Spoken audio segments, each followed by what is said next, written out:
जय हिंद मेरे प्यारे बच्चों, मैं अंकित कुमार झा स्वागत करता हूं आपका पीजी एकेडमी में। आज हम पढ़ेंगे फिजिक्स का एक नया लेक्चर और इसमें हम पढ़ने जा रहे हैं कूलॉम का नियम। ठीक है, तो कूलॉम का नियम होता क्या है उससे पहले हम पढ़ेंगे बिंदु आवेश। तो बिंदु आवेशों को आप जब समझ पाएंगे तभी जाके आप कूलॉम का नियम अच्छे से समझ पाएंगे। तो बिंदु आवेशों को हम एग्जाम्पल क्या कह सकते हैं कि मतलब ऐसे आवेश जो बिंदु आकार के हों, ठीक है, जिनकी लंबाई चौड़ाई ऊंचाई बहुत ही कम हो। ठीक है, हम जैसे मैं एक दो शहरों के बीच की बात कर लेते हैं। ठीक है, जैसे ये भोपाल, ठीक, और ये बंबई। ठीक है, बॉम्बे मुंबई कुछ भी बोल लो। ये दो शहर जो हैं एक दूसरे के सापेक्ष बिंदु के आकार के हैं। क्या, कौन से आकार के हैं? बिंदु के आकार के। क्योंकि अगर हम देखें तो इन दोनों के बीच की जो डिस्टेंस है वो बहुत ज्यादा है। इनके आकार की तुलना में इनके बीच की दूरी जो है वो बहुत ज्यादा है। जैसे आप मैप पर देखते होंगे, जो जीपीएस सिस्टम होता है, हम अपने जीपीएस मोबाइल में जीपीएस सिस्टम देखते हैं, तो जब भी हम भोपाल देखते हैं तो भोपाल पर एक छोटा सा डॉट रखा आता है। ठीक है, अगर हम देखें कि भोपाल से दिल्ली तक की दूरी क्या है, तो दिल्ली को एक छोटे से डॉट की जरिए बताएगा और भोपाल को एक छोटे डॉट के जरिए बताता है वो। ठीक है, तो इन दोनों को हम क्या बोलते हैं? बिंदु। बिंदु क्या करके देखते हैं, इसलिए हम क्या कर देंगे? बिंदु। ठीक है, क्यों? क्योंकि इनके बीच की जो दूरी है वो बहुत ज्यादा है इनके आकार की तुलना में। इसलिए याद रखना, जब भी कोई दो आवेश है ना इतने छोटे हों कि उनके बीच की दूरी बहुत ज्यादा हो, उनके बीच की दूरी बहुत ज्यादा हो उनके आकार की तुलना में, तो इसको हम क्या कह देंगे? बिंदु आवेश कहेंगे। ठीक है, तो ये अगर, और मैं आपको बिंदु आवेश की परिभाषा जो है और वीडियो जो है ना उसमें डिस्क्रिप्शन में डाल दूंगा, तो आप उसमें जाकर देख लेना। तो यहां पर दो बिंदु आवेश है। ठीक है, मैं यहां बना देता हूं उसका डायग्राम। एक ये है और दूसरा ये है। ठीक है, दो बिंदु आवेश, इनका नाम Q1 और Q2 है। ठीक है, इनके बीच की डिस्टेंस जो है वो है R। क्या है? R है। ठीक है, तो इन दोनों पर कुछ ना कुछ बल लगेगा। जो कूलॉम का नियम है वो क्या कहता है कि दो बिंदु आवेशों के मध्य लगने वाले आकर्षण या प्रतिकर्षण बल का मान उनके मध्य लगने वाले आकर्षण प्रतिकर्षण बल का मान उन आवेशों के गुणनफल के समानुपाती और उनकी बीच की दूरी के वर्ग के व्युत्क्रमानुपाती। तो ये तो हुआ नियम। अब नियम के अनुसार जो है ना, इस पर जो बल लग रहा होगा इसके कारण वो इधर को लगेगा, और इस पर जो बल लग रहा होगा वो इस साइड को लगेगा। तो इससे हमें कुछ चीजें पता चल रही हैं कि जो बल लगता है, कूलॉम बल है ना, दो आवेशों के मध्य, वो उन दोनों आवेशों को मिलाने वाली रेखा के अनुदिश होता है। ठीक है, तो F की निर्भरता एक तो आ गई। F की निर्भरता कौन से है? कूलॉम का जो बल होता है F, उसकी निर्भरता किन किन चीजों पर है? नंबर एक, ठीक है, दोनों आवेशों को मिलाने वाली रेखा के अनुदिश। ठीक है, along the line joining of two charges, है ना ये। फिर दूसरी चीज क्या है? दोनों आवेशों के मध्य जो बल लगता है वो केंद्र से केंद्र की ओर लगता है ना, इसके केंद्र से इसके केंद्र। मान लो इस थोड़े चार्ज को बड़ा करते हैं और इसको भी। ठीक है, ये केंद्र से केंद्र तक लगता है फोर्स। ठीक है, समझ गए बात को? तो दोनों आवेशों के केंद्र के मध्य, दोनों आवेशों के केंद्र से केंद्र पर। ठीक है, ये दो चीजें आपको याद रखना है। तो क्या कह रहा है कूलॉम का नियम?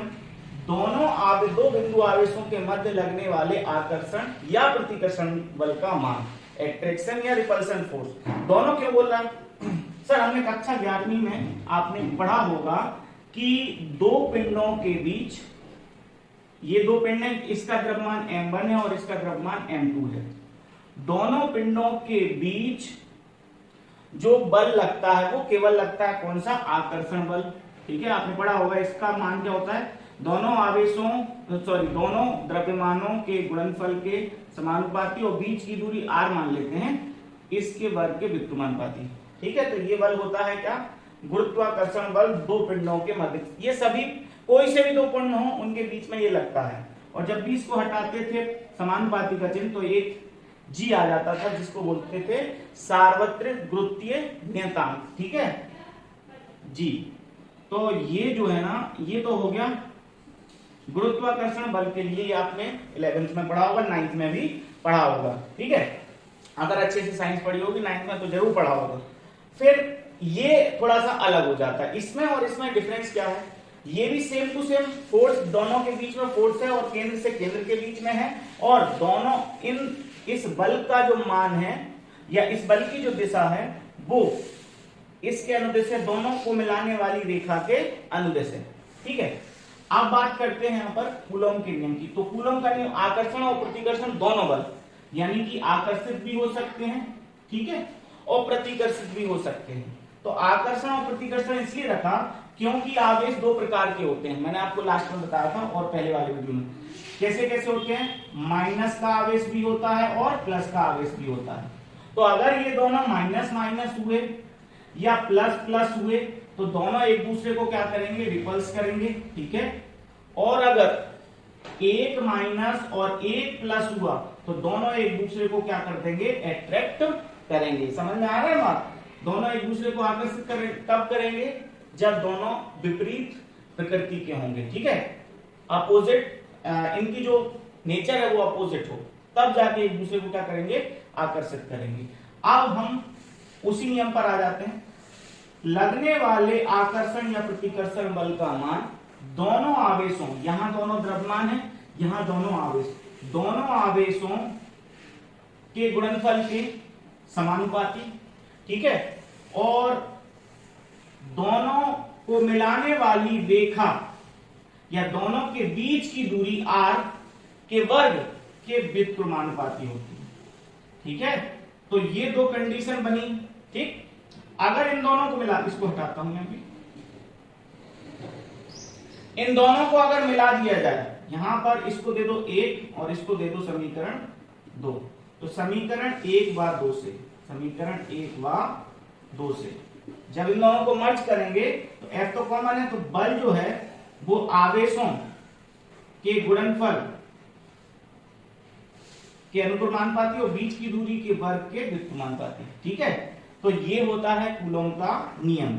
अब जब जैसे ही इसमें समानुपाती का चिन्ह हटाया तो इसमें भी हटाएंगे। 11वीं में आपने पढ़ा होगा, जब भी समानुपाती का चिन्ह हटाते हैं तो एक नियतांक आ जाता है। व्हेन प्रोपोर्शनल साइन अगर आप हटाओगे तो एक कांस्टेंट आएगा जिसका नाम है यहाँ पर क्या, के, Q1 Q2 अपॉन में R²। ठीक है, ये हुआ आपका कूलॉम का नियम। ठीक है, अब बात आ जाती है कि यहाँ पर K क्या है। ठीक है, तो यहाँ पर K क्या होता है, मैं इसको रफ कर देता हूं, या आपने देख लिया होगा। देखिए यहां जो K है उसको बोलते हैं हम, उसको कहते हैं 1/4πε0।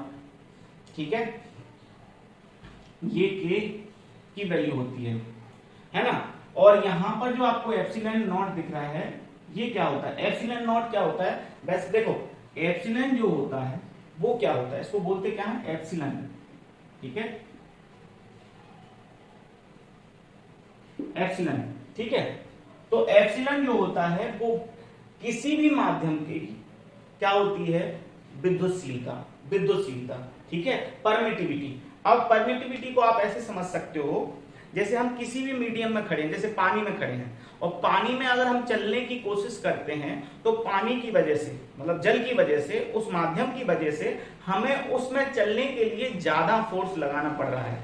ठीक है, क्या लगाना पड़ रहा है, ज्यादा फोर्स लगाना पड़ रहा है। तो उसमें चलने के लिए ज्यादा फोर्स लगाना पड़ रहा है, इसका मतलब क्या हुआ, उसकी परमिटिविटी ज्यादा है। ठीक है, और अगर हम बात करें, हम वायु में या निर्वात में बात करें तो हम आसानी से चल पाते हैं, हमें लगता ही नहीं है कि हमें और बाहर के माध्यम का कोई हमारे पैरों पर पकड़ रहा है, खींच रहा है। लेकिन जैसे ही हम अगर पानी में खड़े होते हैं और फिर चलने की कोशिश करते हैं, ठीक है, चाहे वो पानी बिल्कुल स्थिर हो, उसमें भी अगर हम चलने की कोशिश करते हैं तो हमें ज्यादा फोर्स लगाना पड़ता है।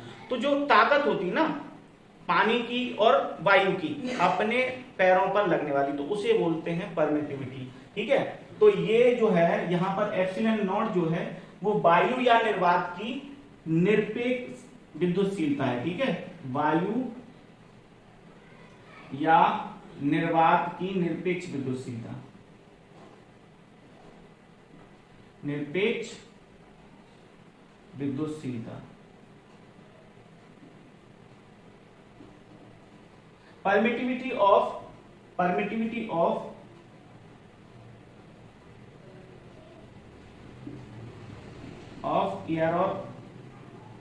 Air and vacuum. ठीक है, वैक्यूम। ठीक है, और इसकी जो वैल्यू होती है वो क्या होती है, एप्सिलॉन नॉट की होती है 8.85 into 10 to the power -12 newton coulomb square पर न्यूटन मीटर स्क्वायर। ऐसा क्यों होता है, इसका एसआई यूनिट ये होती है। ठीक है, एसआई यूनिट में बात कर रहे हैं, है ना, यहां पर बात हो रही है कौन सी, एसआई यूनिट की। कौन सी, एसआई यूनिट में। तो एसआई यूनिट में इसकी वैल्यू ये होती है, सीजीएस में भी बताऊंगा। ठीक है, एप्सिलॉन नॉट की वैल्यू ये हो गई। अच्छा, एप्सिलॉन नॉट की वैल्यू कैसे, ये कूलम स्क्वायर पर न्यूटन मीटर स्क्वायर होती है, ये कैसे, देखिए यहां पर अगर हम के की वैल्यू यहां उठा के रखते हैं तो क्या हो जाएगा, F equal to 1/4 pi epsilon not Q1 Q2 upon में R स्क्वायर। हाँ है ना, ये होगा। ठीक है, तो इसी के हिसाब से इसका ऐसा यूनिट बनता है। देखिए कैसे, मैं एप्सिलॉन नॉट को यहां ले जा सकता हूं, तो मैं इसको ऐसे भी लिख सकता हूं, एप्सिलॉन नॉट इक्वल टू 1/4 पाई, और यहां पर ऐसा आ जाएगा। ठीक है, तो F into Q1 Q2 upon में R स्क्वायर। ठीक है, अब देखिए हम ऐसा यूनिट निकालना चालू करते हैं। इसकी तो वैल्यू होती है, इसका कोई यूनिट नहीं होती। पाई की भी वैल्यू होती है कितनी, 3.14 या फिर 22/7। लेकिन F ये एक ऐसी राशि है जिसका ऐसा ही मात्रक होता है न्यूटन। क्या होता है, न्यूटन। और Q1 Q2 आवेश है, तो इनका भी ऐसा ही मात्रक होगा। क्या, इसका भी क्या कूलम, इसका भी क्या कूलम, तो क्या हो जाएगा, कूलम स्क्वायर।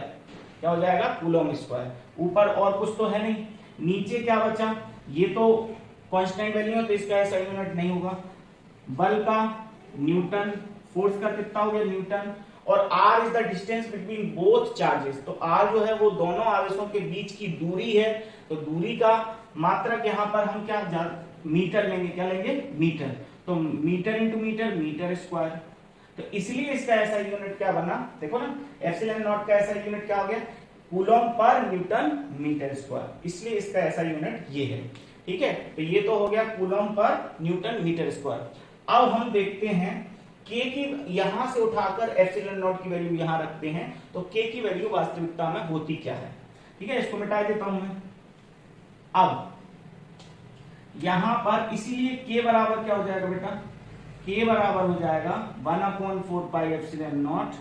ठीक है, इक्वल 1 में 4 एज इट इज, पाई की वैल्यू 3.14, पाई की वैल्यू 3.14, और एप्सिलॉन नॉट की वैल्यू कितनी है, 8.85 इंटू 10 टू द पावर -12। और देखिए जो एसआई यूनिट है वो अब नीचे रखा जाएगा। ठीक है, कूलम न्यूटन पर मीटर स्क्वायर है, तो ये देखो के और ये इनवर्स प्रोपोर्शनल है, तो ये जो कूलम न्यूटन मीटर स्क्वायर है, कूलम पर न्यूटन मीटर स्क्वायर, तो नीचे वाला जो न्यूटन मीटर स्क्वायर है यही लिख देते हैं। चलो ठीक है, कूलम स्क्वायर पर न्यूटन मीटर स्क्वायर। ठीक है, अब इनका जो सॉल्यूशन है वो कितना आएगा, इसका सॉल्यूशन आएगा, इसका सॉल्यूशन आएगा 9 गुणा 10 की घात 9, और जो एसआई यूनिट है वो क्या हो जाएगी, न्यूटन मीटर स्क्वायर ऊपर पहुंच जाएगी, इसका रेसिप्रोकल हो जाएगा। क्या हो जाएगा, न्यूटन मीटर स्क्वायर पर कूलम स्क्वायर। कूलम स्क्वायर नीचे हो गया, तो ये हो गई आपकी के की वैल्यू। ठीक, तो कौन से सिस्टम में, एसआई में, एसआई पद्धति में ये के की वैल्यू होती है। और ये आपको याद रखना ही रखना है, रट लो आप इस चीज को, क्योंकि इसका यूज जो है वो बहुत सारे न्यूमेरिकल्स में होने वाला है आपका। ठीक है, तो ये हुआ आपका क्या, एसआई पद्धति में के की वैल्यू हो गई, और यहां पर हो गया कूलॉम का नियम। अब हम बढ़ते हैं, एसआई पद्धति हो गई, अब इसी को बदलते हैं सीजीएस में। क्या में बदलते हैं इसको, सीजीएस में। ठीक है, तो अब देखते हैं के की वैल्यू क्या में, सीजीएस में। तो यहां पर डाल देते हैं हेडिंग सीजीएस।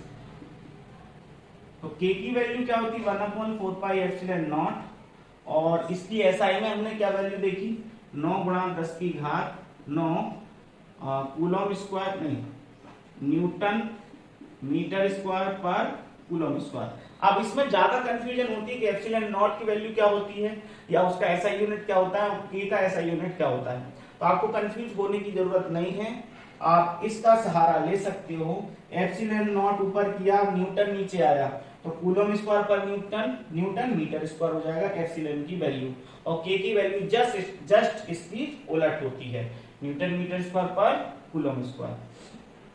अब देखिए, मैं कुछ आपको कन्वर्जन लिख रहा हूं एसआई से सीजीएस में। ठीक है, तो यहां पर लिख देता हूं, यहां लिख देता हूं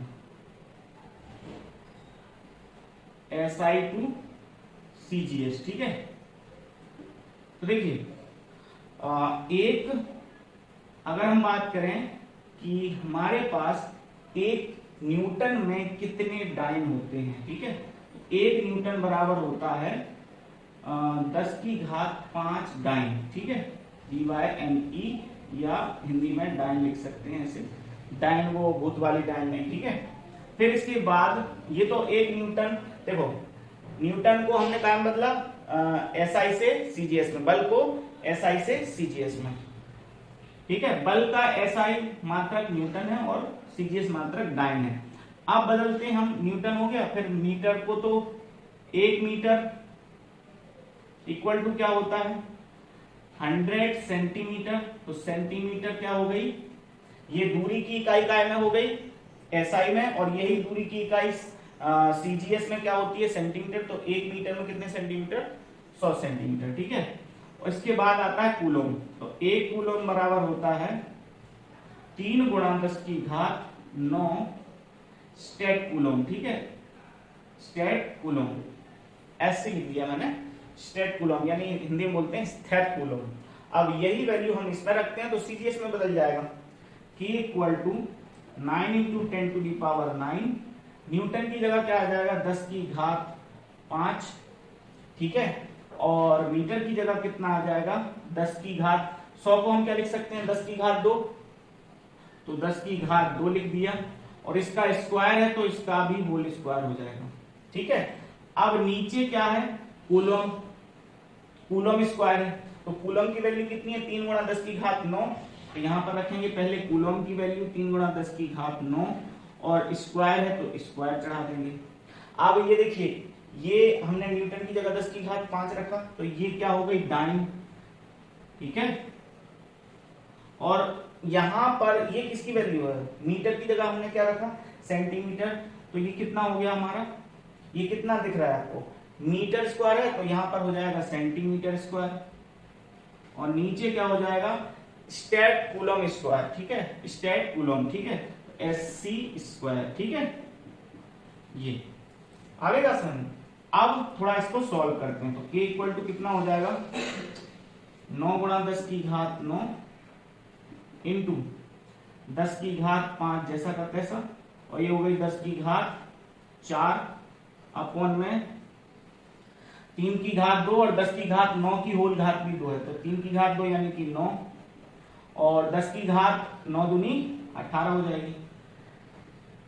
ठीक है, ये 9 से 9 कट गया, ऊपर कितनी हो रही 10 की घात 9 और 5, इसको लिख देते हैं, गुणा में घातें जुड़ जाती है ना आधार समान होने पर।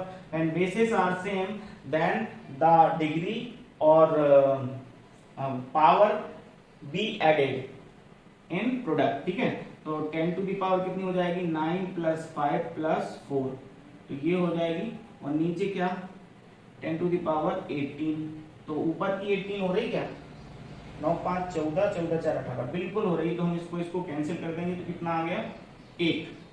यानी k की वैल्यू जो है वो CGS में कितनी होती है, CGS में k की वैल्यू कितनी होती है, 1। और यूनिट क्या हो जाती है, डाइन